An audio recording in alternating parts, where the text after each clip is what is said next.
ವಿಶ್ವದ ಎಲ್ಲ ಕಡೆ ಸಹ ಡ್ರಗ್ ಅಬ್ಯೂಸ್ ಬೆಳೀತಾ ಇರೋ ಒಂದು ಪ್ರಾಬ್ಲಮ್ ಅಂತ ಹೇಳ್ಬೋದು.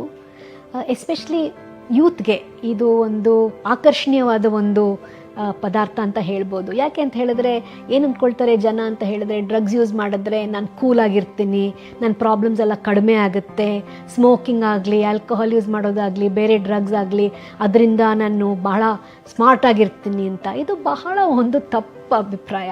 ಯಾಕೆ ಅಂತ ಹೇಳಿದ್ರೆ ಇವೆಲ್ಲ ಕೆಮಿಕಲ್ಸು ಬ್ರೈನ್ ಮೇಲೆ, ಮೆದುಳಿನ ಮೇಲೆ ಎಫೆಕ್ಟ್ ಮಾಡುತ್ತವೆ.